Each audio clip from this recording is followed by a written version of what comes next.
All right, welcome everyone to this morning's webinar. My name is Charlie Taylor, one of the continuing education consultants at KDLA. I'll be here facilitating this webinar, helping out with any technical issues that may come about. If you have any technical issues that arise, please feel free to use the chat function for that. And if you haven't found that already, you just need to look for that purple arrow in the bottom right-hand corner of the screen. You click on that and it will expand a panel on the side of your screen, and at the very bottom you'll see a little chat bubble, and you just click that bubble and you'll see the chat area there. Feel free to chat in and say hi to your fellow attendees. You'll also use that section to ask any questions for our presenter today.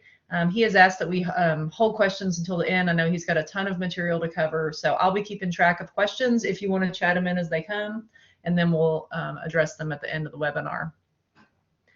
A reminder that a PDF of today's slides, the full presentation, is available in Blackboard Learn, so that you should still have that tab open on the screen. It is under the PDFs and slides section, a handout and the slides. Feel free to download those. And a reminder that this webinar is being recorded, and it should available in the next couple of days, and you will get an email announcement whenever it is ready. Closed captioning is available for this webinar. You should have seen either you should have seen a notification at the top of your screen. You can choose to see them within Collaborate. I'm also putting a stream text link in the chat right now. If you click on that, it will open up a captioning player in a separate window on your computer, and it's just a little bit easier to read, and you're allowed to manipulate the text if you need to make it larger or anything like that. So feel free to use that wonderful service. And I think that is all that I have before we get started. So Singer, I'm going to go ahead and mute my microphone and turn it over to you. Thank you so much for being here. Round of applause. Okay. Good morning, everyone. I hope everyone's doing well today. Thank you for inviting us to work with you and to talk about the ADA and the amendments that occurred in 2008. Get used to working this. Okay. My name is Singer Buchanan. Yes, that's my real name, Singer. I'm Singer Jr. I'm actually the sixth one in the family. It's a very old name in the Buchanan group. I've been in Kentucky since 1990, came to graduate school, Kentucky State University, born and raised in America, I tell everyone, because I was born in Alabama. At age 4, we moved to Michigan. Then about age 12, we moved to Indiana. Then at age 13, we moved to Ohio, where I stayed until I moved to Kentucky in 1990. Kentucky is now my home. I love this place, and I hope that if we ever get a chance to meet face to face, we'll have an opportunity to just find out about you as well. Okay, now we'll move on. Oh, by the way, my role is the state EEO coordinator, and ADA assignment was given to me about 2 years ago. So I'm assuming both roles right now, and I'm enjoying it. This is a good time in Kentucky State government. We're doing a lot of work in diversity and inclusion. We're really working with our employees, trying to make them have a sense of belonging. So we're doing all we can to be a good employer. And I hope that you all are striving to be the same way, to have a place where people feel a sense of belonging every time they go into work. Okay, so today our objectives, we'll get to talk about the ADA, the purpose of it, why it was created. We're going to discuss some of the areas covered by the law, especially in employment. And we're also going to discuss, attitude, because it's really important when someone comes to you for accommodation that we care. It's so important. You cannot just do it as a business. You really need to be there to support your employees, because when they came to you for this, it probably took them a while to even make a request. They worried, can I get by? But then they got to the point where they felt they had to do it. So we need to have a setting where they feel comfortable, and they're not upsetting the apple cart. It's a normal part of how we should be operating, looking after each other, being supportive. Okay. So the basics. This was created because there were barriers to employment. There were barriers to transportation, public accommodations. We had the Rehabilitation Act of 1974 that did require some places to have accommodations in place, but it really wasn't until the ADA was passed in 1990 that it really made a change. And that was under the leadership of President George Bush. And I also want to give Senator Robert Dole a lot of credit. As a person with disabilities himself, he was very instrumental in crafting this legislation that really did a lot to make life easier for everybody, kind of even the playing field.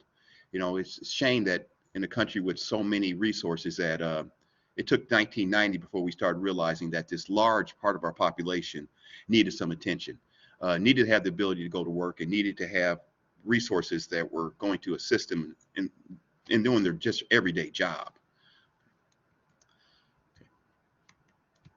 Oops, went too far.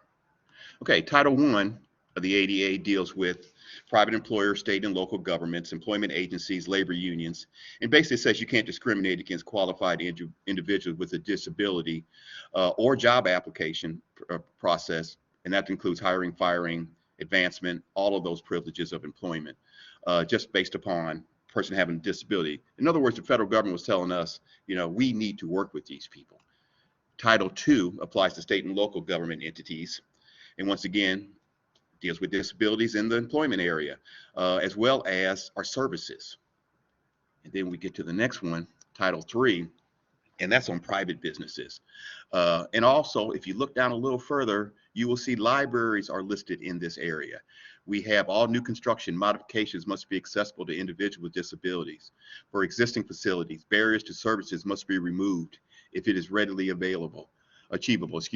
Public accommodations include facilities such as hotels, restaurants, bars, theaters, grocery stores, hardware stores, dry cleaners, banks, professional offices, or healthcare providers, lawyers, accountants, hospitals, private bus or train stations, museums, and then we have libraries, zoos, amusement parks, places of education, daycare centers, senior citizen centers, homeless shelters, gymnasiums, health spas, bowling alleys, and golf courses, to name a few. It shows you that they really were intentional about this. They were spelling it out, making it clear that these entities were covered. So make no mistake about it, libraries are listed here specifically. So it's something that your organization needs to be aware of, that the ADA is about you and how you are taking care of people as they enter. But right now, let's look at the employment part. It applies to, like I said, state and local governments and employment agencies. If you have someone who does work for you, an agent of you, or you subcontract, you know, and then in America, 15 or more employers have to be covered for this to take place. So if you're a small employer and don't have, you know, your small mom and pop type store, the ADA does not apply to you. But if you look at Kentucky law, because Kentucky did adopt the ADA, our threshold is 8 employees. Okay, so keep that in mind. Federal law and state law. Okay, they're two different organizations here. You have the EEOC at the federal level, and then at the state level, you have the Kentucky Commission on Human Rights. So just be aware that there's more than one group that's looking after these laws. Okay, looking at employment areas, it's all of them, as you see. The application process, even the beginning, you need to make sure that that application is something that can be accessible to persons with disabilities. You know, whether it's people who are visually impaired, have other type of disabilities, we have to make sure that we're making an accommodation for them. It's all aspects: hire, fire, promote, compensation, training, privileges of employment. You know, that's something that's important too, and we'll get into that a little later, such as, you know, do you have a break room? Is the break room accessible to everyone? Do you have it on the floor where someone in a wheelchair cannot get there? If so, you need to make some changes. Okay. Recruitment, advertising, you know, all these things, we should be inclusive. We should have, you know, pictures telling people, you know, this is who we look like, this is who we are, and it should be inclusive. It should have all groups of people.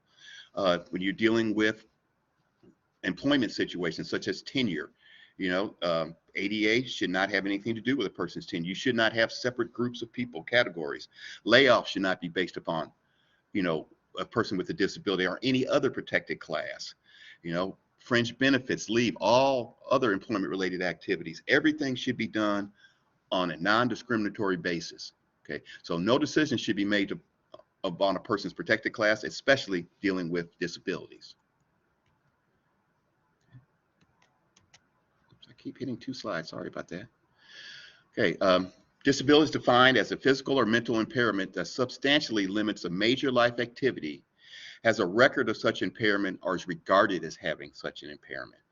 So in other words, if you see someone in your office and you assume they have a disability, they haven't come forward, but you just have this assumption that there's something there. If so, they're covered by the ADA automatically, whether they have it or not.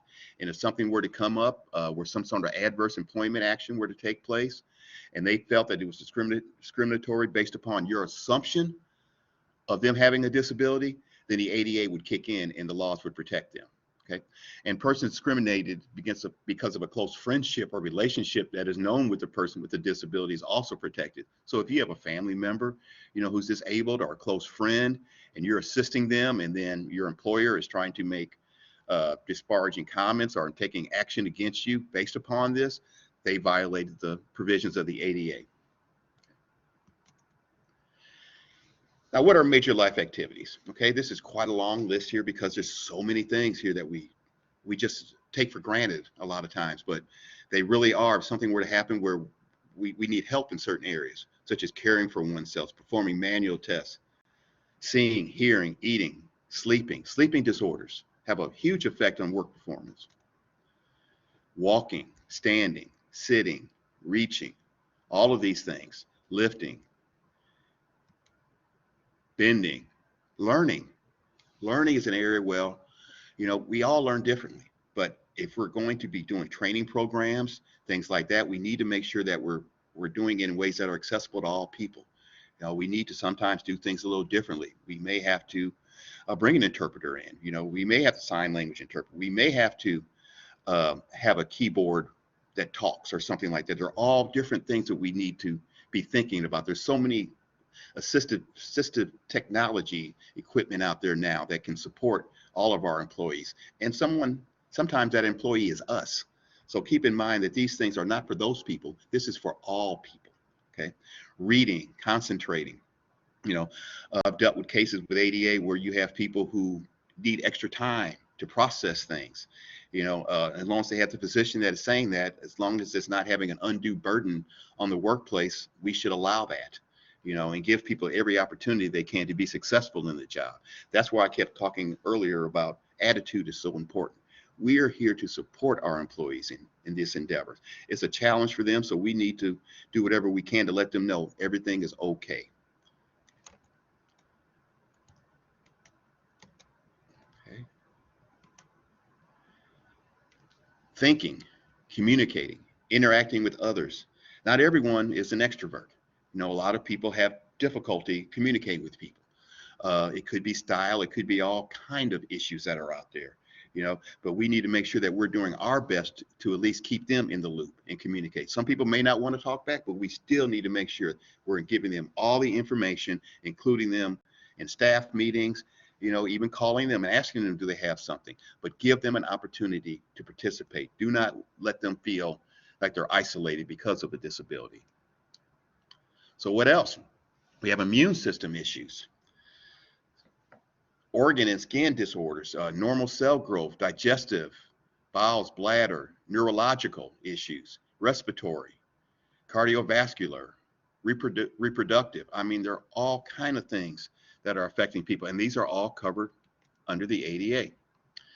And someone comes to us, say we're the supervisor with any of these things, our first thing is to listen, figure out what's going on, and then go through the process.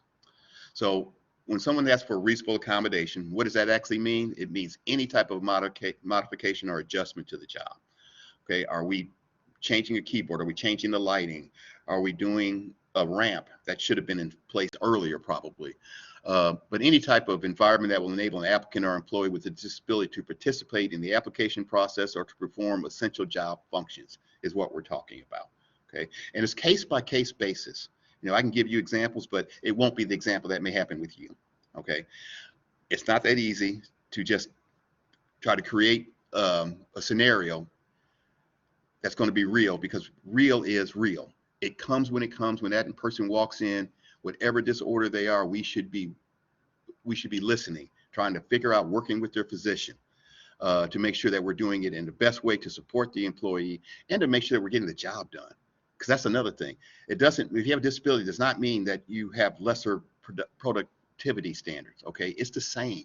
The accommodation is meant to make them have the ability to keep up and do things just like anybody else. Um, and to make sure that they have the same rights and privileges. In other words, they're eligible for promotions, they're eligible for transfers. You know, we're doing everything we can just like any other employee. That's the key. No difference. It's just the accommodation is all we're providing. No other benefit. Okay.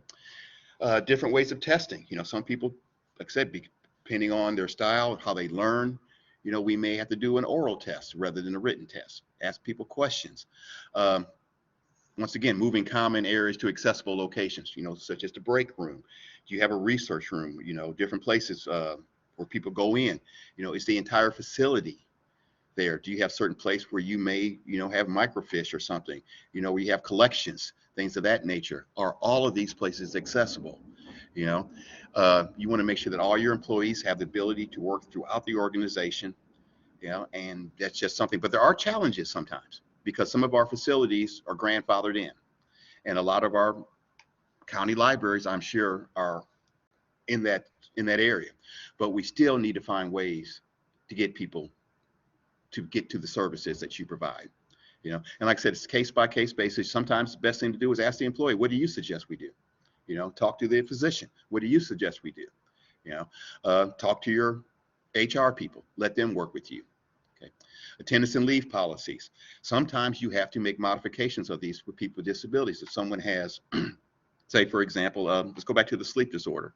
You know, they just cannot get up at 8 o'clock. There's nothing that's going to help it. But we can work them from 10 o'clock, maybe till 6. There are things that we can do that still get the job done.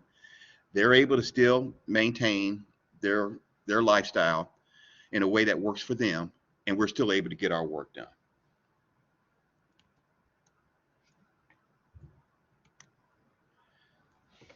Mentioned earlier, voice activated office equipment, service animal, and we'll get into service animal a little later. This is something that is growing because more people are relying on animals to help them throughout their job. And we'll, like I said, we'll spend a little bit of time on that going further.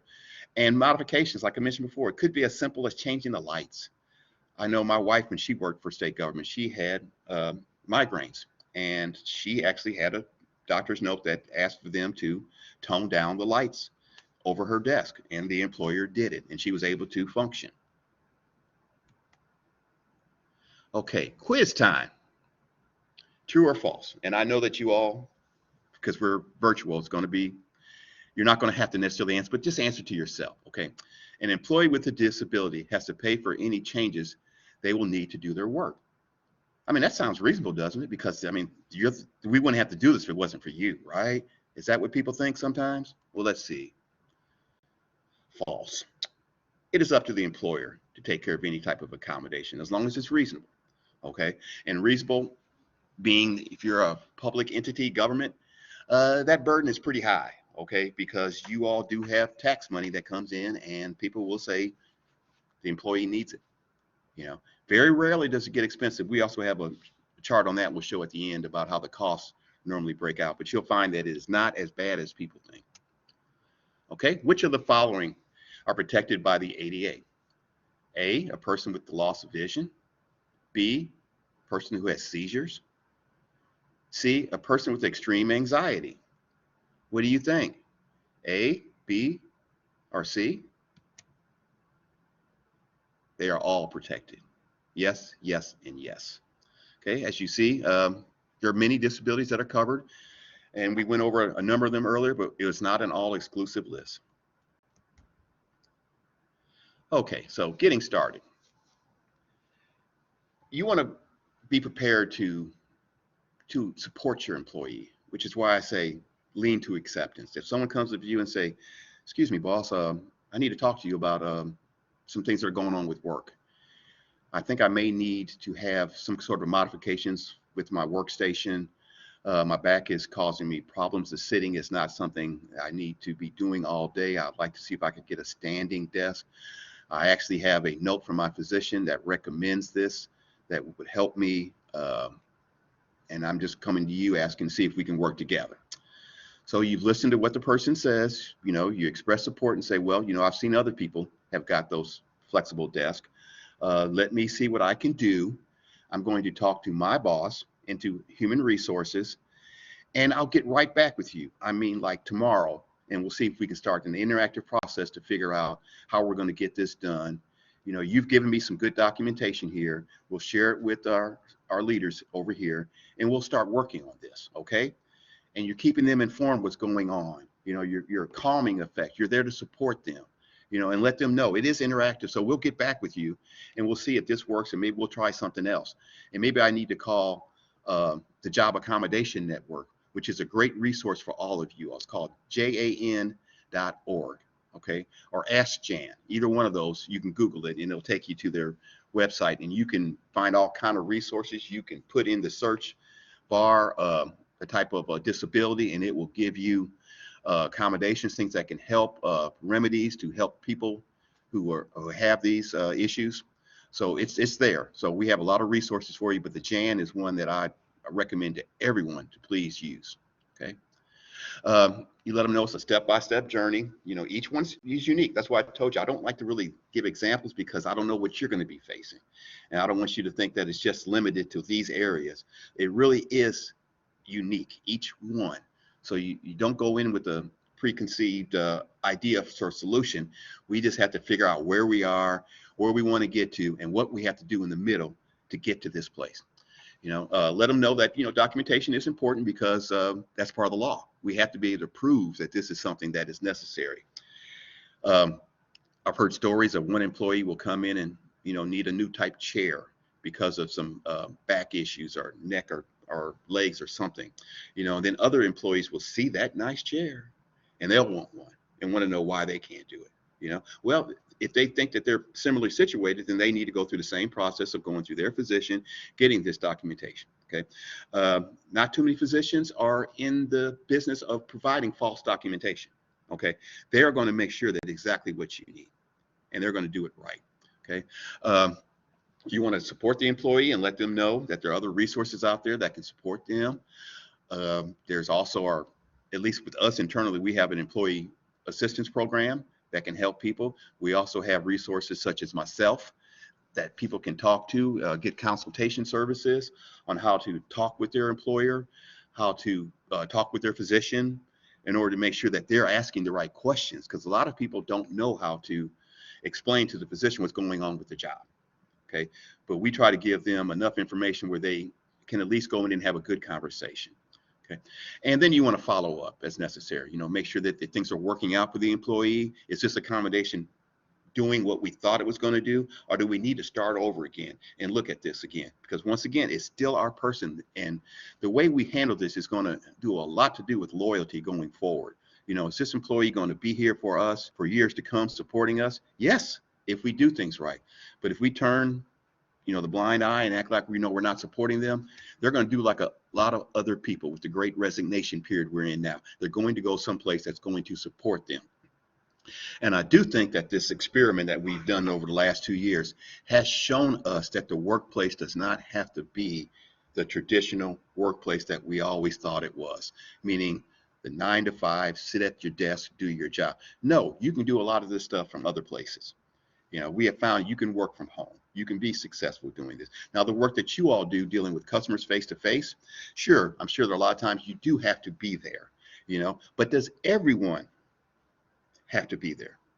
And do you all have to be there at the same time? These are just things you just need to think about going forward, because the more flexible you are, the better of an employer you're going to be perceived as from your employees, because people are getting used to this hybrid type of work. They're enjoying it. It is shown to be very productive. I know in state government, one of our major agencies, the Cabinet for Health and Family Services, they deal with the social workers.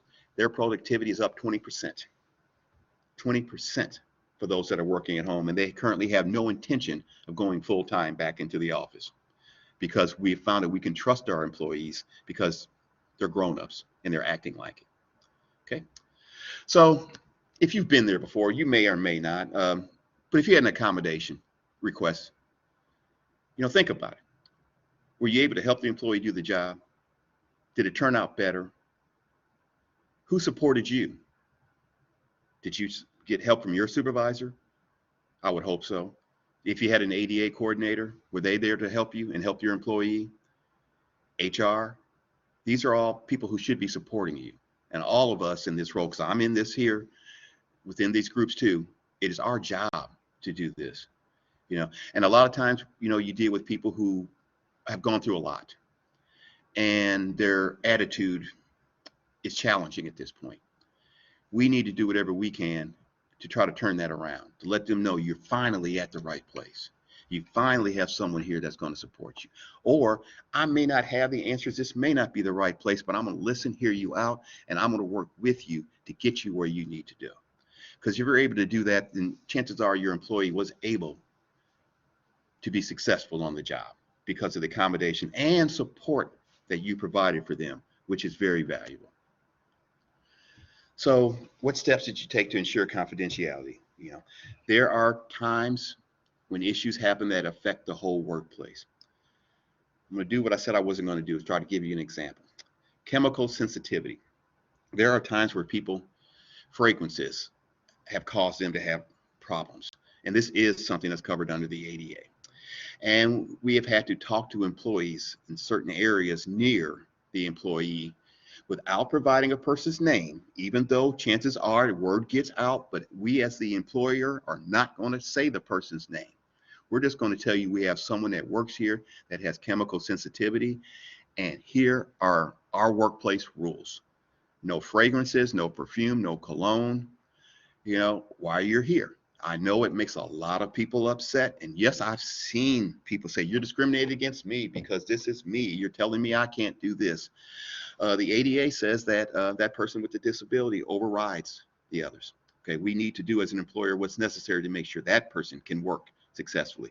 And if they're coming in the office and these scents are causing them to have problems where they can't breathe and they're having breakouts or things of that, we can't have that. So we need to do everything we can to support this employee, and we need to communicate this with people in a way that keeps it as confidential as possible, because it's nothing worse when people say it was all Singer's fault, because that's demoralizing. Suddenly I'm being ostracized from the job, and guess what? When that happens, then my confidentiality has been breached, and it's caused me to have punishment on the job. That is something that potentially could be a civil case. So just be careful with that. In your position, did you have to interact with the medical profession? When you were helping with a person, did you talk to their physician? Did you get information directly to them, or do they just bring it to you in writing? And where are you putting these things? It should be under lock and key. Okay, it should not be available for all employees. And if you have any type of interaction via email, you should use encryptions if possible, so that once again you're protecting the privacy. And here's the last one. Have you ever had an unreasonable request for an accommodation? Well, it didn't happen with me, but it happened with one of my coworkers who was dealing with an ADA case in Louisville, Kentucky, dealing with one of the high-rise state buildings there. And it dealt with a person who was, once again, having that chemical sensitivity issue. And rather than do the path that I had talked about earlier about notifying employees about what to do, this person had a different idea. Their idea was you can build them a glass cubicle with its own independent air system coming up and a door to keep them away from other people. That was not a reasonable accommodation. Okay, the reasonable accommodation was asking people to not wear perfumes and things of that nature and to go forward. So there are sometimes people will come to you with grandiose ideas that just aren't going to work. Okay. Roles. Okay. If you're the supervisor, you're there for the day-to-day support and guidance, helping that employee, getting the accommodation, getting them the resources. HR, policies, procedures, support. They're doing things right. They're making sure things are done consistently by the book, and they're done fairly for each and every one. ADA coordinator, subject matter expert, has experience, can help facilitate, can help mediate if possible, and then you have your legal. They provide counsel and advice. They're the real law. They're the ones that are going to say either we are or we aren't. But generally, legal is going to listen to HR and to your ADA coordinator, because they're generally not subject matter experts in that. They will dabble enough to be able to write up something for you. but generally they're there just as your guardrails to make sure you're not doing something that's violating the law.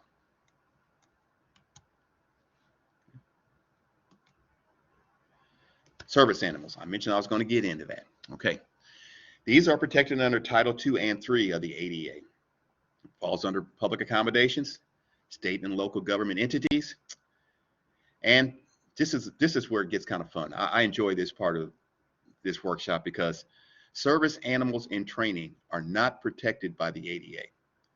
Okay. And this is important here because some state laws do have protections for animals in training.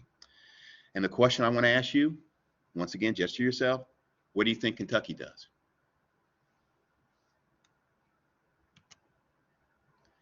KRS 525.500, Consolidated Assistance Animals Guide Dog Laws.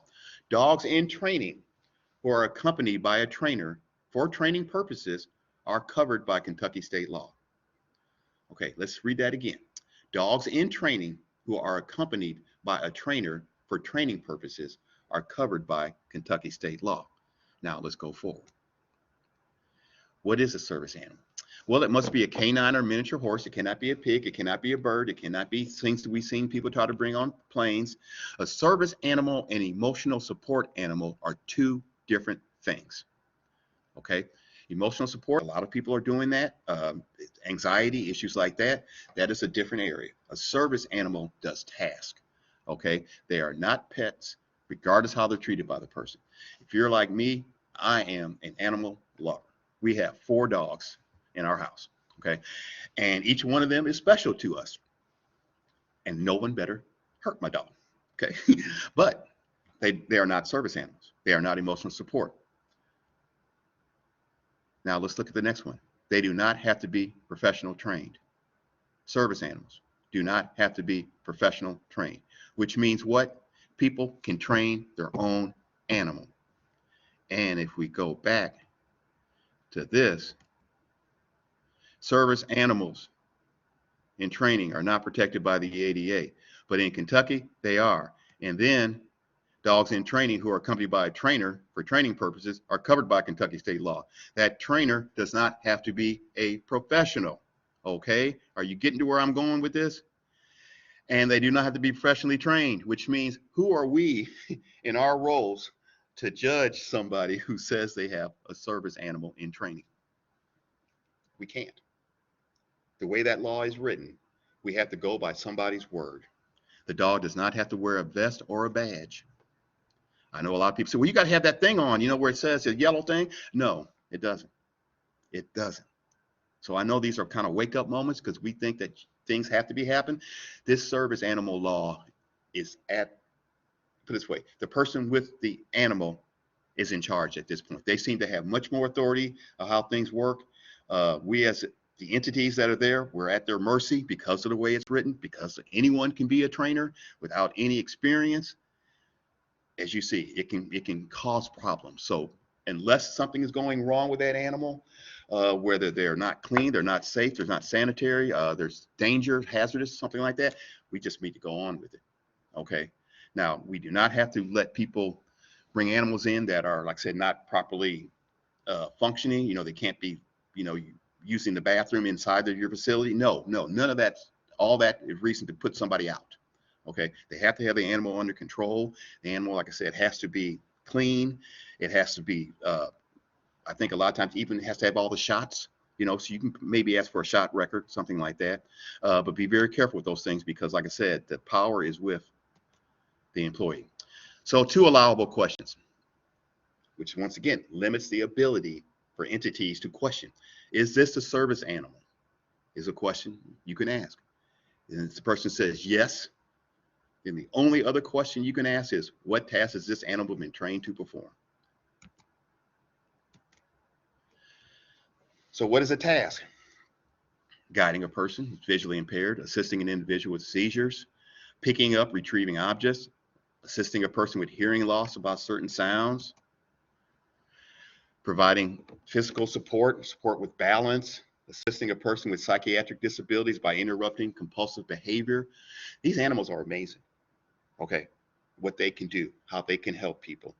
Tasks performed by a service animal must be directly related to the person's disability.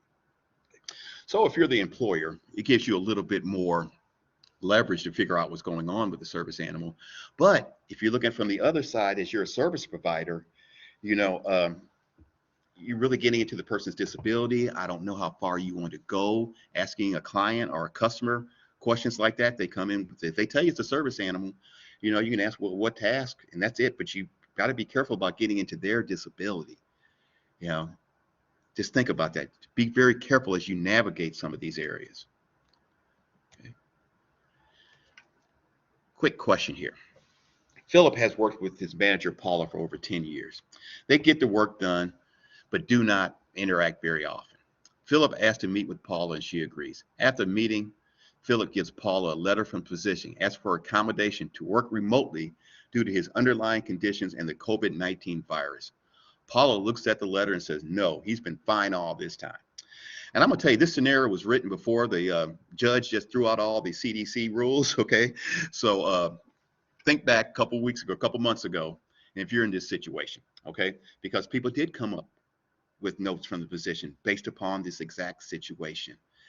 And Paula did not handle this well, okay? She did not interact. She made a decision based upon her own judgment, not upon the ADA law and what it says. So if you're in Paula's situation, I mean, if you were Paula's supervisor and you became aware of this interaction, what would you do? Would you ask her to maybe go back and have another conversation and say, Paula, you need to go back and meet with Philip and let him know that he can telecommute on certain dates. We're going to work with him on this, okay? And let me send you to Singer Buchanan's next workshop that he does on the ADA so you'll get a better background on this. You know, she didn't have the understanding, but maybe we didn't put her in the right position by giving her the training necessary so that she could work with Philip. Okay, but you will run in situations like this where people make a quick judgment call because they just don't know better. Excuse me. Brian is an employee. He's recently been hired in your department, and he's been telling you he has physical problems related to his back and his hands, which are affecting his ability to do his work. You're a supervisor. Brian has shared with you he has back surgery a few years ago that left him with physical limitations, and he also has arthritis in his hands and wrists. Most of Brian's work takes place in a cubicle and workstation where he types at a computer and answers the phone. Brian has also been talking with some of his coworkers about how people are not treated fairly if they have medical needs. So really, what is your supervisor? I mean, what is your responsibility as Brian's supervisor in this situation? What would you do? Because I will tell you, Brian is covered under the ADA, okay?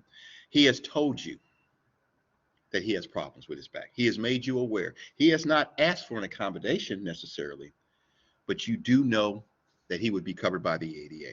He mentioned to you that he had surgery, and now he is starting to talk about talk to other people about this because something is missing here. This is when you need to have a good conversation with Brian. Sit him to the side and say, Brian, I understand that you're concerned about people not being treated fairly with the workplace medical needs. I do understand that you do have back issues because you've explained that to me, but you haven't explained how we as an employer can help you do your job better due to your issues with your back. Is there something that we can talk about? Would you like to go talk to your physician and maybe come back to us with recommendations that we can do to help you while you're here working with us? These are the kind of conversations you want to have when you have a situation like this. You don't want Brian to suddenly take over your office and be running it and changing the attitudes and morale of the office. You want to nip it. You want to work with Brian, let him know he is appreciated in this workplace, and you're going to do everything that you can to support him. Okay. So moving on a little quicker here. We're going to do some myths versus facts because a lot of people, have their own ideas of what they think the ADA is. Myth: individuals with disabilities don't have the education that we require. Fact: over 1/2 of individuals with disabilities have high school diplomas, and over 1/3 have post-secondary degrees. Education and disability have nothing to do with each other, okay? Many people go through college, they get their education, and then the disability occurs, okay? So don't think that, or if people could be born with a disability, and guess what? Our school system should provide them a fair and equitable education. Our colleges and universities should have places where they can go and achieve the same education and degree level that others who don't have disabilities go. All these things, our system should already be there covering people. So this should not be an issue.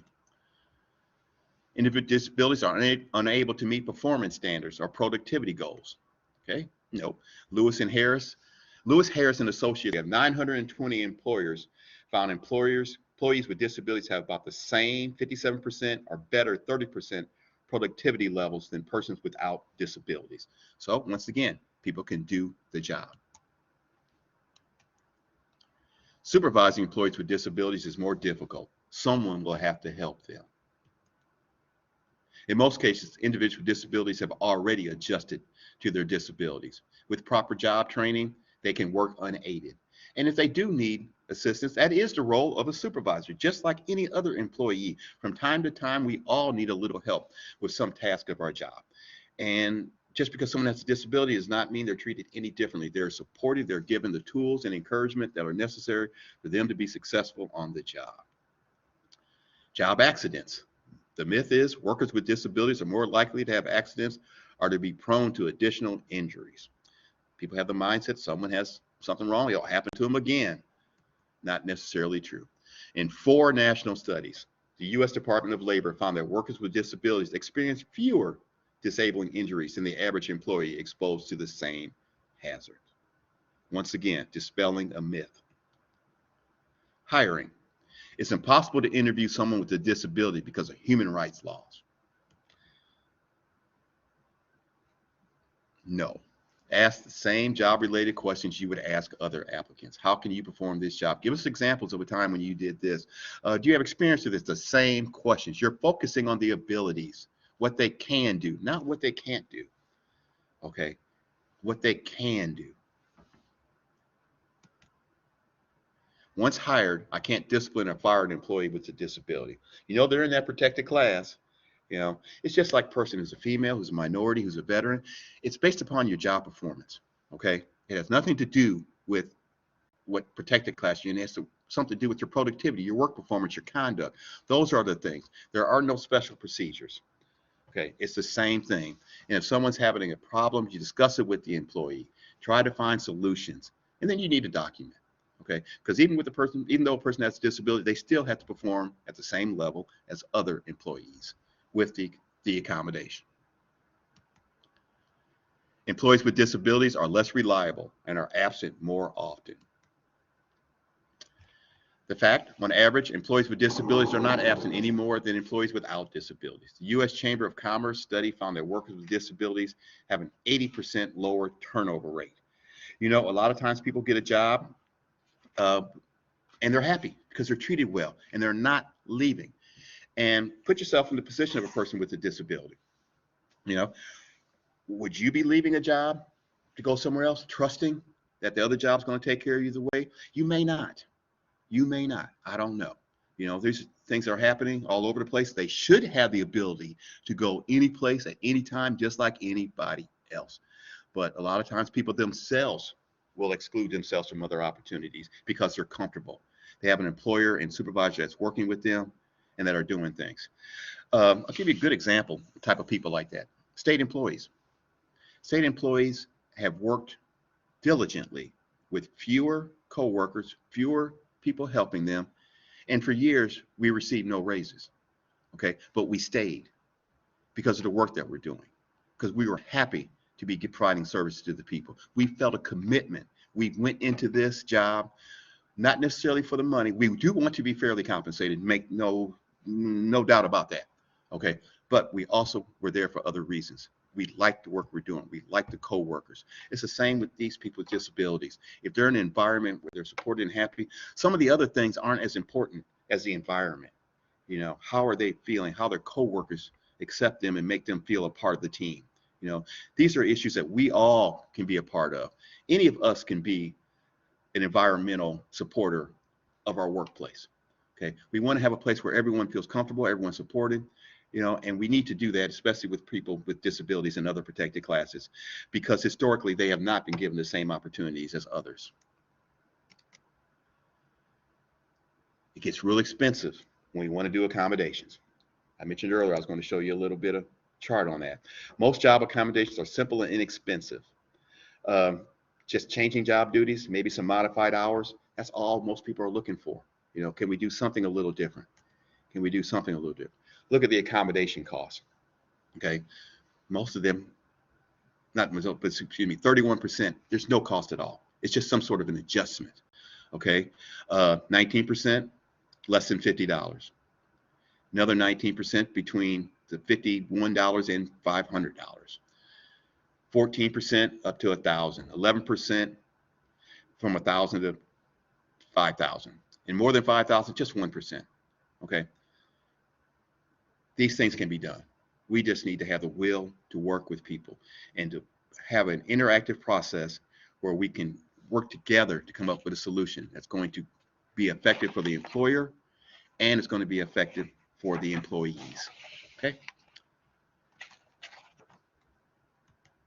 And just to let you know, resources for this presentation, eeoc.gov, Department of Labor, Jan. Once again, I'm telling you, Ask Jan is one of the best resources you're going to see. They'll call you too. You can talk to them. They'll work with you. We do an annual conference, KY Lead. It's in November, and we've had Jan there, and they have done a great job of helping our employers understand how to do accommodations, how to work with them, how resources are available. I do this as a commercial because you all are eligible to attend the KY Lead Conference. You go to the Personnel Cabinet website. We're actually already accepting registration. It's only $25. It's virtual, and you will receive 3 days of some of the best training that you will imagine for the cost that we're charging. You know, we feel it's our duty in this agency to provide these resources to all state agencies and to the private sector. Anyone can register for the conference. You know, you get valuable insight about what's going on in the DEI world. That's diversity, equity, and inclusion. And you'll be able to be a resource for your people. You'll be able to help your local community understand what's going on in the world, explain things to them. A lot of people are getting second and third hand hearsay information about the DEI world. It is not a threat to anyone. It is meant to be a resource for all people to feel a sense of belonging, to have a role where they can meet people from different backgrounds or similar backgrounds, depending on what you want to do, you know, and have resources available to enhance the work experience. That's what we're working on. Okay. I mentioned I work in the Office of Diversity, Equality, and Training. We're headed up by our Executive Director, Vicki Smiley Stone. Vicki has extensive experience dealing with marketing and the DEI world. I know many of you may not know, but there's a place in Louisville called 4th Street Live. 4th Street Live was a major venue. It had restaurants, nightclubs, things of that, and they were having issues with dress codes and the way that they affected the minority community in a way that they really were not looking very good. Okay, they were kind of single-handedly picking and choosing who could come in and out of the venues at such a rate that the press started paying attention to it and writing articles about it. And 4th Street Live was getting a very bad reputation. They hired Vicki's consulting firm, and Vicki worked with them about doing things consistently, fairly, and they have not had any trouble since. So Vicki brings a lot of experience. Rolanda is our Gen X employee. She brings to us a whole different perspective of the workplace and what's necessary in our communities and what state government should be doing. It's great to have that type of diversity within an office where we're relying on what she brings naturally, but we're using it as a resource for us to have a better understanding of the different groups that we are interacting with on a daily basis. And Sil Flores, he's our newest employee, just started about a month ago. Sil is bilingual. I believe he speaks 5 languages, and he has a background dealing with nonprofits. And he is working with our employee resource groups, which are a program we just started here in state government. We have 7 of them, affinity groups, as some of you all may know them. They're groups that are there to help our people have a place of belonging. You don't have to be a member of the group to join the group. We're looking for allyship. We're looking for people who support people from other groups, just to let them know that, hey, for some reason, whether it's a veterans group, women's, LGBTQ, Asian American, I support your groups and I want to be a part of it. We also have a multi-generational group there. We have 4 different generations working in the workplace now, and we want to make sure that each and every one of them feels welcome in the workplace. Okay, and of course, you know me by now, Singer Buchanan. Okay, so I want to thank you all for attending this workshop. I hope that it's been helpful to you. And at this point, I'll work with Charlie and we will take any kind of questions that you may have had. Great. Thank you so much, Singer. We do have a couple of questions. The first one, going back to the idea that dogs in training are covered under state law, Kentucky state Yeah. law. Are many horses also covered under Kentucky state law if they're in training? Yes, it's animals. It Okay, doesn't just say dog. It's animals service. I should have been clear about that. Great question. no, just curious. Yep. Yeah. Our next question is, you may or may not know this. There are a few libraries in Kentucky that have some animals that live in the library pets. So if a library has a cat or other animal that lives in the library and is in the public areas, what is their responsibility as far as making a reasonable accommodation for customers who have allergies or asthma? You would have to, I'd say, put that animal up while that person was there, or provide a place where they could go where they're not exposed to the dander. That's a good question. Absolutely. Any sort of would there be any additional accommodations that might have to be made? Just for instance, a cat who sheds, if you're allergic to their, and they sit on the chairs in the public areas, things like that, not just the cat itself. Yeah, that could be problematic. Okay. Yeah. Just trying to think of that whole situation. Mm-hmm. Okay. All right. And I'm just asked everybody and go ahead and chat in any additional questions you might have for Singer. I'm going to go ahead and do my wrap up real quick, and so you can be chatting those in while I do that, and we can come back to the questions.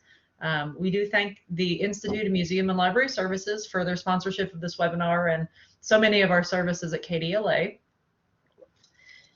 And a couple of reminders that this webinar was recorded, and we'll have it in our online learning portal for you to go back and review it or share it with any of your colleagues. It should be up within the next couple of days, and you will get an email when that's available. And I'm going to put a link to our short webinar survey in the chat right now, if I can get a hold of it. Let's see. There we go. Okay, here it comes.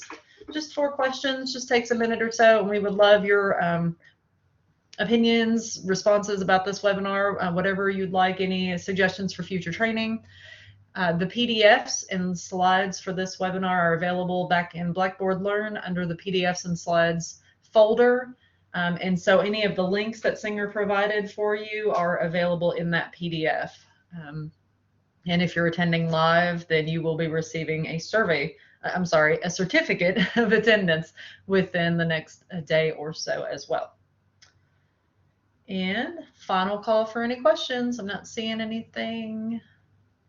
If you do need us at KDLA, feel free to reach out to us at kdla.certification@ky.gov, and we will help you or get you to the right person. And I've also put a link into our online learning portal where you'll be able to access the recording. Okay, and we're getting lots of thank yous. Thank you for a really informative presentation, Singer. We really appreciate you taking the time out to do this for us. Okay, and the last thing I want to point out, your Kentucky Department of Library and Archives has a committee, the IDEA Committee, that is dealing with diversity and inclusion. They are looking at this from a macro level. They are doing great work at looking at the collections as well as everything they do to make sure that they're inclusive, working with people, and trying to get the word out that libraries are doing great things for all people. So I'm just happy to work with that group. I'm one of their consultants in their meetings, and I'm just so excited to see the passion that they have for the field and how much they care. So I'm sure you all are listening, have the same passion. So I thank you for the work that you're doing. I know there's some challenging times ahead for libraries, but you will get through this, and you will continue to service the people of the Commonwealth in the most free way that you can. So thank you for the work you're doing. Stand strong. Excellent. Thank you for those final words, Singer. And we'll go ahead and wrap up. And we thank you again for your time. And thank you all for attending. And when everyone's ready to exit, you can just close out this browser tab. Everybody have a great afternoon. Okay. Thank you. Thank you.